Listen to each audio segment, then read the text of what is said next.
Big Boss Kannada season 11ರ winner ಹಾಗೂ runner ಪಟ್ಟ ಸಿಗೋದು ಇವರಿಗೇನಾ? ಬಿಗ್ ಬಾಸ್ ಕನ್ನಡ ಸೀಸನ್ 11ರ ಮುಕ್ತಾಯಕ್ಕೆ ಇನ್ನೊಂದು ವಾರ ಬಾಕಿ ಇದೆ. ಜನವರಿ 25 ಹಾಗೂ 26ರಂದು ಗ್ರ್ಯಾಂಡ್ ಫೈನಲ್ ನಡೆಯಲಿದ್ದು, ಈ ಬಾರಿ ಯಾರು ಬಿಗ್ ಬಾಸ್ ಟ್ರೋಫಿ ಗೆಲ್ಲಲಿದ್ದಾರೆ ಎಂಬ ಕುತೂಹಲ ಎಲ್ಲರಲ್ಲೂ ಮನೆ ಮಾಡಿದೆ. ಈ ಬಗ್ಗೆ ಈಗಾಗಲೇ ಸಾಮಾಜಿಕ ಜಾಲತಾಣಗಳಾದ ಫೇಸ್ಬುಕ್, ಟ್ವಿಟರ್ ಮತ್ತು ಇನ್ಸ್ಟಾಗ್ರಾಂನಲ್ಲೂ ಸಾಕಷ್ಟು ಚರ್ಚೆಯಾಗುತ್ತಿದೆ. ಸದ್ಯ ಬಿಗ್ ಬಾಸ್ ಮನೆಯಲ್ಲಿ ರಜತ್, ಭವ್ಯಗೌಡ, ಮೋಕ್ಷಿತಾ ಪೈ, ಹನುಮಂತ, ಉಗ್ರಂ ಮಂಜು ಹಾಗೂ ತ್ರಿವಿಕ್ರಮ್ ಇದ್ದಾರೆ. ಮೊದಲನೇದಾಗಿ ತ್ರಿವಿಕ್ರಮ್ ಬಿಗ್ ಬಾಸ್ ಮನೆಯ ಟಾಸ್ಕ್ ವಿಚಾರದಲ್ಲಿ ಸದಾ ಮುಂದು. ಅವರ ಆಟದ ಶೈಲಿ, ಪಂಚ್ ಲೈನ್, ಬುದ್ಧಿವಂತಿಕೆ ಹಾಗೂ ಸ್ಪಷ್ಟನೆ ಎಲ್ಲರೂ ಪ್ರೇಕ್ಷಕರಿಗೆ ಇಷ್ಟವಾಗ್ತಿದೆ. ತ್ರಿವಿಕ್ರಮ್ ಇದ್ದ ವಿಷಯವನ್ನು ಇದ್ದ ಹಾಗೆ ಹೇಳ್ತಾರೆ. ಅನೇಕರಿಗೆ ತ್ರಿವಿಕ್ರಮ್ ಅವರೇ ಈ ಬಾರಿ ಟ್ರೋಫಿ ಗೆಲ್ಲಬೇಕು ಎಂದಿದೆ.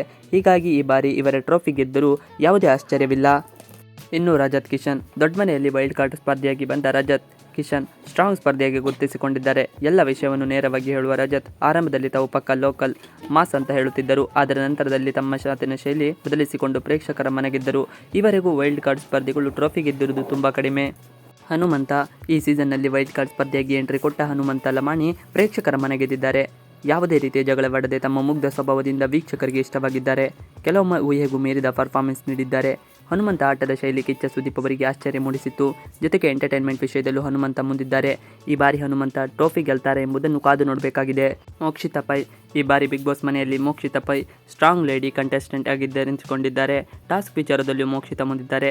ಜೊತೆಗೆ ತಮ್ಮ ವ್ಯಕ್ತಿತ್ವ ಹಾಗೂ ನೇರ ನುಡಿಯಿಂದಲೇ ಪ್ರೇಕ್ಷಕರಿಗೆ ಹತ್ತಿರವಾಗ್ತಾ ಇದ್ದಾರೆ. ಮೋಕ್ಷಿತಾ ಈ ಬಾರಿ ಬಿಗ್ ಬಾಸ್ ವಿನ್ನರ್ ಅಥವಾ ರನ್ನರ್ ಆದರೂ ಆಶ್ಚರ್ಯವಿಲ್ಲ. ಉಗ್ರಂ ಮಂಜು, ಬಿಗ್ ಬಾಸ್ ಆರಂಭದಲ್ಲಿ ಉಗ್ರಂ ಮಂಜು ಪ್ರಬಲ ಸ್ಪರ್ಧಿಯಾಗಿ ಗುರುತಿಸಿಕೊಂಡಿದ್ದರು. ಎಲ್ಲರಿಗೂ ಕೌಂಟರ್ ಕೊಡುತ್ತಿದ್ದರು. ಆದರೆ ಇತ್ತೀಚಿನ ದಿನಗಳಲ್ಲಿ ಸಿಕ್ಕಾಪಟ್ಟೆ ಸೈಲೆಂಟ್ ಆಗಿದ್ದಾರೆ. ಅವರ ಆಟದ ದಾರಿ ಕೂಡ ತಪ್ಪಿದ್ದು ಟಾಸ್ನಲ್ಲಿ ಹಿಂದುಳಿತಿದ್ದಾರೆ. ವೀಕ್ಷಕರು ಕೂಡ ಇದೇ ಮಾತನ್ನೇ ಹೇಳುತ್ತಿದ್ದಾರೆ.